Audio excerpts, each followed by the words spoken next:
Welcome to Toyota Time with Timmy the Toolman and Sean. Today what we have for you is another video on my 85 Toyota 4Runner, first gen. What I recently noticed is that sometimes on a cold start, the truck doesn't turn over right away. It takes quite a bit of cranking to get the engine to finally turn over. So I suspect it's some type of fuel delivery problem. At least that's what I suspect. So I started doing some research online and I narrowed it down to maybe it's a possibility that the cold start injector is not firing properly.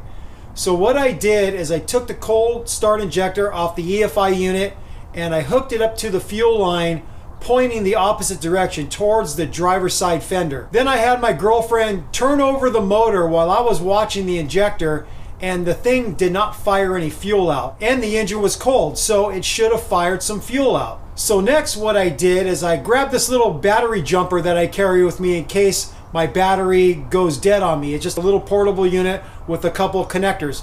I connected up a couple wires to the positive and negative leads, and then I put those connectors onto the cold start injector, and when it got 12 volts of power, it did indeed eject fuel out of it, letting me know that when it does get 12 volts of power, it does fire. So that means that power is not getting to it for some reason. What I'm thinking is the most likely culprit is the cold start switch. The switch is screwed into a coolant channel on the intake manifold, and when that sensor senses the cold coolant, it tells the ECU, yeah, fire the injector because the engine is cold. The other thing that is a possibility is it could be the coolant sensor that plugs right into the intake manifold right next to the cold start switch. That's another possibility. What I did is I did an ohms resistance test for those two things, the cold start switch and the coolant temperature sensor. And at first it seemed that both of them passed the test. They were in the ohms resistance range that the factory service manual specified. But something isn't right. That cold start injector is not getting power to fire under a cold start situation, so something's up. It's either that cold start switch is bad, the coolant temperature sensor is bad, or maybe it's a wiring issue, or it could be the ECU itself is bad. So first what I'm going to show you is how I set up the cold start injector, connecting it up backwards on the fuel line that supplies it, and you're going to see that when I turn over the motor and the engine's cold, nothing is coming out of that injector. And then next what I'm going to do is I'm going to replace that cold start switch and then see if I get a different result and the injector does fire. Let me show you a couple pages out of my 85 factory service manual that I used as a reference in order to know how to properly test the cold start switch and the coolant temperature sensor. The pages that I'm looking at are in the EFI system. This is the page number out of my 85 manual. Gives you electrical schematic, and then it talks about how you connect up your multimeter probe or whatever type of tester you have, and the results you should get at different temperatures. Here's the page that talks about how to test the coolant temperature sensor. It actually has kind of a graph or whatever you want to call it. It's got the two different values. The top one is Celsius, the bottom one is Fahrenheit, and then it has the ohms resistance numbers you should see at different temperatures. And then again, it shows you how you connect up your multimeter probes, and then it's just a quick explanation of what you do. The first thing I'm going to do is I'm going to disconnect this air tube that goes from the throttle body to the air cleaner box. It's just held on by a couple clamps. I'm going to use a 10mm socket with a 1/4 inch ratchet and loosen the clamps and get this sucker off. Okay, that one's nice and loose. And that one's nice and loose now. Now I should be able to wiggle this off the throttle body and then wiggle it off the airbox connection. Now we got this out of the way. We are going to be messing with electrical connectors, so a good idea is to disconnect the battery before we get started. Just using a 10mm socket with a 1/4" ratchet.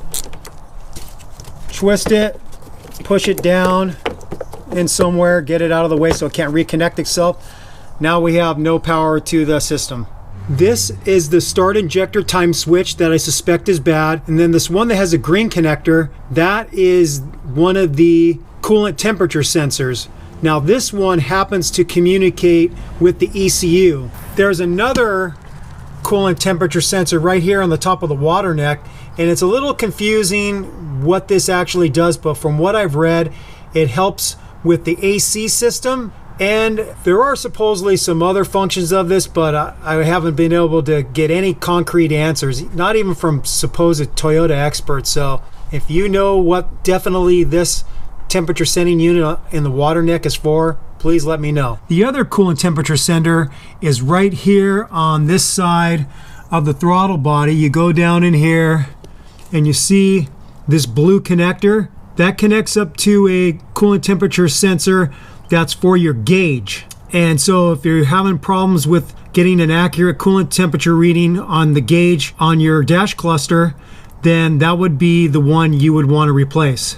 So this cold start injector sensor senses the temperature of the coolant, letting it know that the engine is cold, and it sends a signal to the ECU, which then sends a signal to the cold start injector, which is right over here.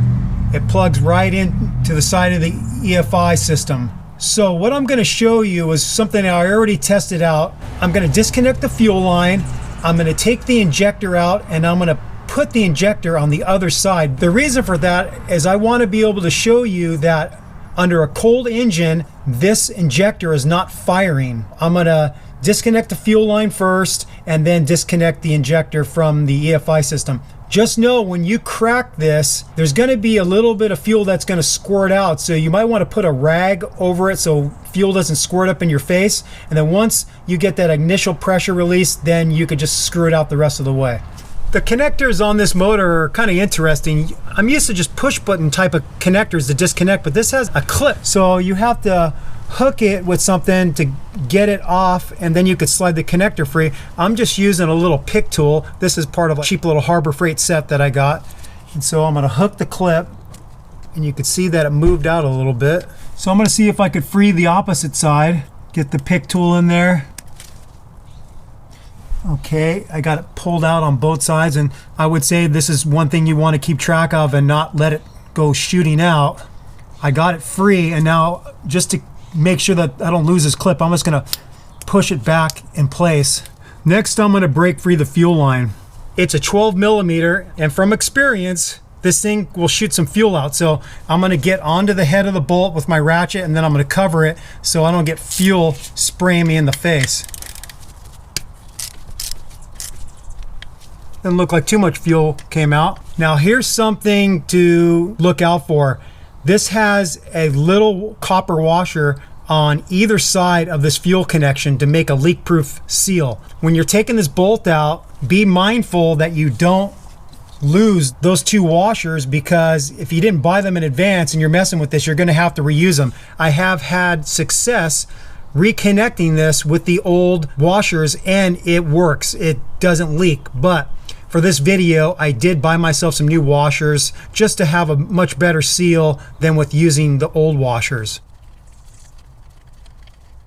Okay, you're gonna get some fuel leaking out, some more there. One washer is kind of hooked on a tab, so I could let it sit there for a while, but here's the other one. This is a round one, and the other one has a little appendage to it with a hole in it that allows it to hook onto the cold start injector. To lessen the chances of me losing this washer, I'm going to grab onto it with the needle nose pliers firmly so I don't lose it. I'm going to pull the fuel line out of the way a little bit, slide it off that post, and you can see this one now. Now I'm going to get the cold start injector out. It's two 10mm bolts that hold it to the EFI. This one right here, I can't get on straight with a socket because this is in the way. So I'm going to use a box end ratcheting wrench on this one.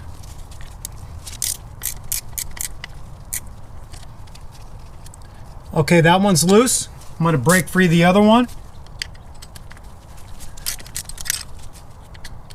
Okay, they're both loose. Now I'm just going to back them out. Okay, I got one of the bolts out. Now I'll get the other one out. Then you have to pry on the fuel line just a little bit to wiggle this cold start injector out, because it sits in there pretty far. And then you could see a gasket that you could replace. This one looks like a pretty good shape, but I went ahead and bought it anyways. So now what I'm going to do is I'm just going to hook this up in reverse. I'm going to point the injector towards the driver's side of the vehicle, and then I'm going to turn it over and I'm going to see if fuel shoots out, letting me know that the system's working. If the fuel doesn't shoot out like it should under a cold start, I know something's wrong and I have to dig further. I'll grab the washer that has a little appendage and I'll hook it on there onto the injector. I'll put the bolt in on this side going through with the washer. Then you got to get the injector on there with the washer in between it. Cinch it up. I'm just going to use a 12mm box end wrench, flex head, ratcheting, and I'm going to tighten this sucker up. Just using my hand on the injector for counter pressure. Doesn't have to be super tight, but I don't want it to leak. I just want to see if fuel comes out when I turn over the engine. I really don't want to send fuel shooting across the top of my engine, so I'm going to try to fit a piece of cardboard in there as a backstop, and I won't necessarily be able to see that it's shooting out from where I'm going to be inside the vehicle, but when I come out, if I don't see any fuel sprayed on the cardboard, I'll know that it didn't work. So I'm going to hook the electrical connector back up, and it's not going to reach. I'm going to have to turn it more towards the firewall. Okay, let's make sure that this connects, and it does. And then now I'll tighten it up in the new position. Okay, that's cinched up tight. I'm going to go inside the rig and start it up, but first I have to just temporarily reconnect my battery post. The motor obviously was going to turn over and I turned it off quickly, but I should have seen some fuel shoot out because this engine is stone cold. I do suspect that the start injector switch is bad, and so next I'm going to replace that and show you how to do that. I went ahead and disconnected the battery again, and these switches have the same type of clip that the starter injector does. It's a little wire clip that you have to move off and back to where you can pull the connector free. Okay, I've got it pulled back a little bit and the connector is free. And again, I'm going to pop this back in place so it won't go flying off and I lose it. There we go. As a diagnostic, I'm going to use a multimeter. I'm going to check the resistance of that cold start switch. I have it in the resistance section. It's that little symbol right there, and I'm going to set it to the number that's going to be closest to the value I'm looking for. The factory service manual says the resistance between the two connectors on the switch should be somewhere between 20 to 40 ohms when it's cold. I'm going to hook up the probes and do that now. The red on this multimeter, the red lead is connected to this right here, and the black is connected to the COM. Set this up to where you can see the reading. That's showing above the spec. The spec says 20 to 40, it's a little bit above. I have checked it before and it's actually been higher, like 50. Then they say you can check it to ground, and that's supposed to be less than 80. So the ground test on that one tested out okay, but between the two connectors, it was a little high. Let's see if replacing the switch is going to be the culprit. A 24mm socket looks like it's going to do the job nicely to take that cold start switch out. I just have a shorter 1/2 inch ratchet. It's not really torqued to a high torque spec, so I'm just going to back this out. Now, because this probe for this switch is into the coolant channel, you're going to get some coolant leaking out. So you might want to put some rags or a catch container underneath. Not a whole lot of coolant comes out, but some comes out. I didn't have it that tight from the last time. And there goes the coolant. And you'll see that it's got a washer. And then those were the two probes I was putting the multimeter connectors to check the ohms resistance. So here's the old one and here's the new one. It does look like I got the right part. and it comes with a brand new washer too. So just a matter of screwing it back in.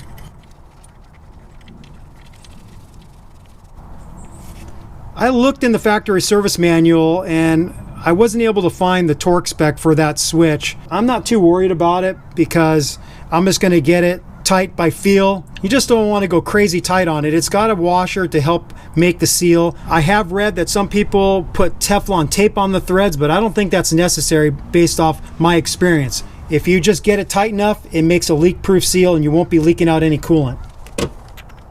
One thing that is interesting is that this doesn't have the same size connector. It's definitely not a 24 millimeter. I got to get the right size socket. It ends up this new cold start switch is a 22 millimeter.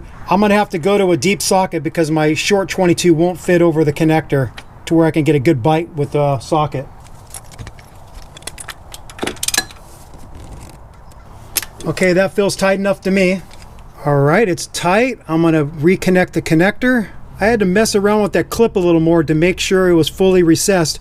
You can actually get the clip all the way in there with the tabs here fully hooked, and then you could push it on. It's just getting it off. You have to disconnect that metal clip so you can slide it off. So you can push it in place, you feel it snap, and it's in there firm. Okay, new cold start switch is in. Let's see if this thing sprays fuel when I turn it over.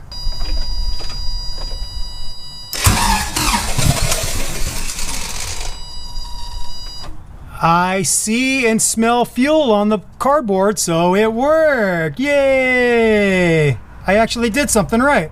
Now that I know that the fix worked, that it was a bad cold start switch, I'm first going to disconnect the battery again. I'm going to disconnect this connector. I'm going to break the fuel line loose, and then I'm going to get the cold start injector back in its correct orientation going into the EFI. And I am going to put a new gasket here and new gaskets on either side of the fuel line.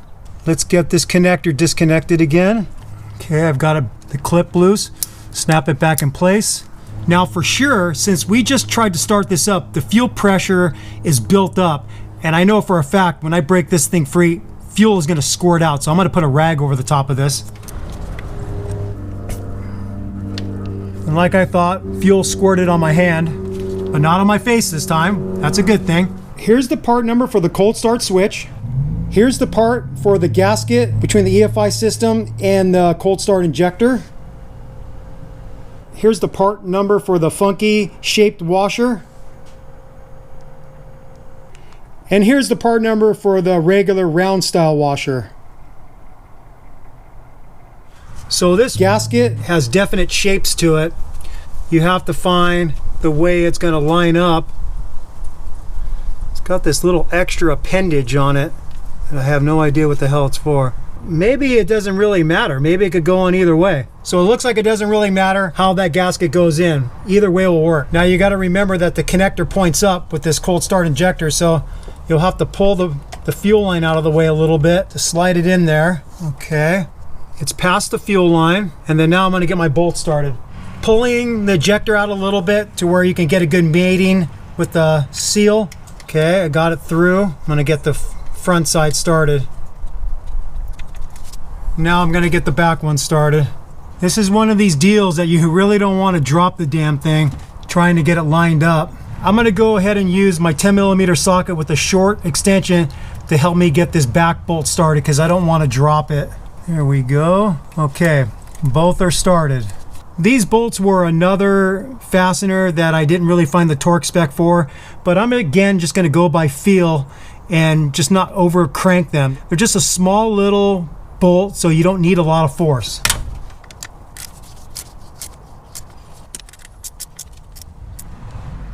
Both of these cold start injector bolts are snugged up good, and then now I'm going to get the fuel line reconnected with my new washers on either side with the banjo bolt. I'm going to slide the new washer over the banjo bolt, and then I'm going to get this funky washer. Now I'm going to get it hooked on the cold start injector, and then I'm going to carefully get the banjo bolt into the fuel line, push it over, and try to get it connected. It bent a little bit, maybe before trying to get it connected. I'm just going to push it over a little bit so the alignment's better. Okay, that looks better. And you get the banjo bolt in, capture the inner washer and then get it started and not cross thread it. Okay, I've got that started. Now I'm going to get my 12mm wrench on there. Same problem, I don't have a torque spec for this. I'm just going to cinch it up tight and call it good. That feels good.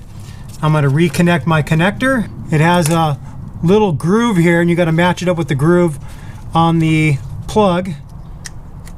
Okay, snap it in place, pull back, make sure it's tight, and we're pretty much done. We do need to get our air pipe back in. I'm just going to slide it over the throttle body, wiggle it on, and then I'm going to slide it over the airbox connection. Now I'm just going to take my 10mm socket and ratchet and tighten those up.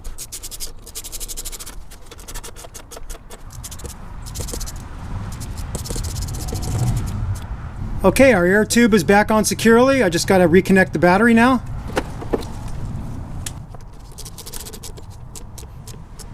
Okay, the negative battery terminal is connected securely to the battery. As a final test, I'm going to start it and make sure that there's no coolant leak at the cold start switch, that there's no fuel leak at the fuel line that connects up to the cold start injector. Once I confirm those two things, a final thing you can do is you can top off your reservoir a little bit because you did lose a little coolant, but not really that much to speak of. You might just be fine not even adding any because it's such a minimal amount. Obviously, with gravity working for you, it's better to have your rig pointing uphill with the front higher than the rears. You'll get less coolant dumping out of the engine. So let's get this thing started.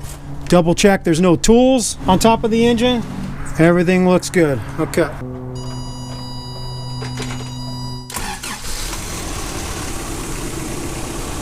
I'm looking in there to make sure that the fuel line's good. Looks like it's good. I don't see any fuel leaking. I'm looking now down at the cold start switch, looking to see if any coolant is dripping below. I can carefully get my hand in there and not hit anything and lose a digit. I just felt underneath the cold start switch.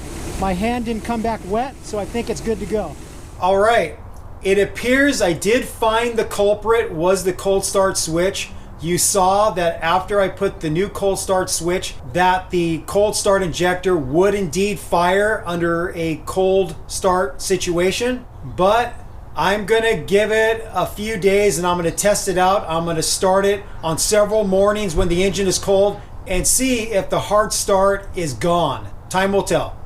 We'll be back, and through the magic of video, we'll be back right now. So at first it did appear that the cold start injector was the culprit, but the next few mornings I turned over the motor and it still had a hard start on a couple occasions, letting me know that I didn't really 100% figure out the problem. It does appear that the cold start switch wasn't working because you saw in the video that after I put a new switch in, the cold start injector did fire when it didn't fire before with the old switch.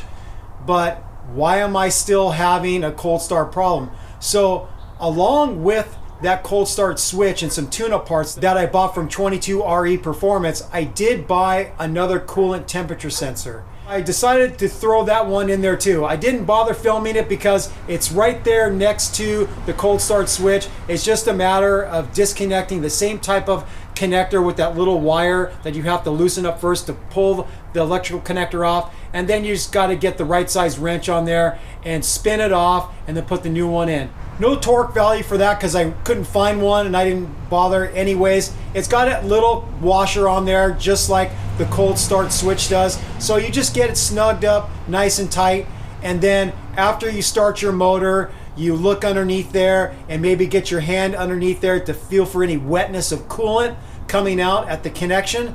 And if you aren't seeing any coolant, you're not feeling any coolant, you're most likely good to go and you got it tight enough. After I replaced that coolant temperature sensor, I did start the engine on several cold mornings and it fired right up. So it appears that maybe both switches were bad. The cold start switch that sends a signal to the ECU to fire the cold start injector, and then the coolant temperature sensor maybe wasn't working right either, and that was affecting maybe firing that thing properly too.